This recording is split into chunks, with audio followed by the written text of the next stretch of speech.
Hay mucha controversia con respecto a qué es la diferencia entre algo solamente conductual a un déficit de atención. ¿Cómo es esa diferencia entre algo conductual, solamente está pasando por una conducta, y un déficit de atención que de verdad hay que diagnosticar, hay que observar y hay que ver? Aquí te lo voy a explicar.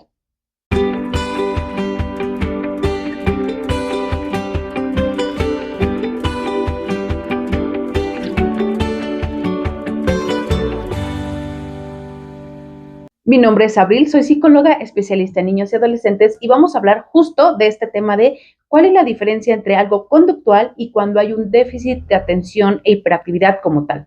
Recordemos que el déficit de atención e hiperactividad es una condición del neurodesarrollo que si nos ponemos a investigar de dónde viene, tendríamos que investigar muchísimas generaciones atrás para saber quién o cuál de las personitas de nuestro linaje empezó con esta parte del déficit de atención. Lo he mencionado muchísimo que en muchas de las ocasiones los padres que asisten con sus pequeños se dan cuenta y dicen, yo era igual a mi hijo, yo era lo mismo que mi hijo, no ponía atención en clases, se me dificultaba concentrarme, hablaba mucho, y es cuando se dan cuenta que existe un TDAH. E inclusive se dan cuenta que fueron muy rechazados, que les gustaba trabajar en lugar de estudiar, que les gustaba hacer. Por esto este tipo de niños les gustan mucho los legos. Esto de hacer, de armar, de deshacer, volver a armar, les encanta porque suelen ser muy kinestésicos, muy de movimiento, de hago. No son tan auditivos, pero sí de hacer y de ver. Entonces, ¿cuál es la diferencia entre una conducta y un déficit de atención?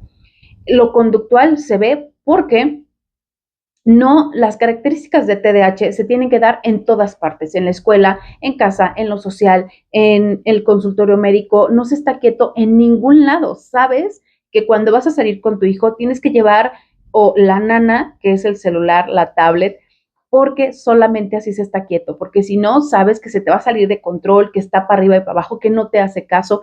Entonces, esas conductas son en todas partes. En la escuela te están dando quejas, que no pone atención, que es hiperactivo, que platica dentro del salón, etcétera. Entonces, cuando hay solamente algo conductual, no lo presenta en todas partes, no todo el tiempo.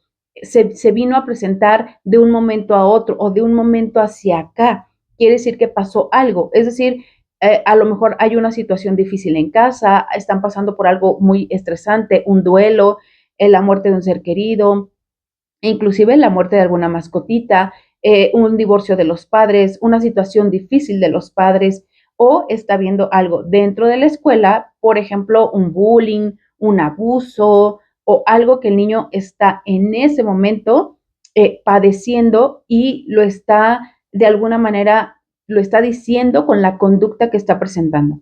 Entonces, esta es la gran diferencia entre TDAH, que es algo que se viene presentando desde siempre y en todas partes, a algo que se viene presentando que solamente es conductual, que se presentó de un momento hacia acá y que decimos que está pasando, algo está pasando porque él no tenía estas conductas y ahora las tiene. Entonces, esta es la gran diferencia entre lo conductual y algo del neurodesarrollo que se va a presentar siempre, siempre y cuando no trabajemos con este pequeño. Una vez que trabajamos, que le damos herramientas, que el pequeño logra esta parte conductual, bueno, pues ya va a ir disminuyendo, pero siempre las tiene.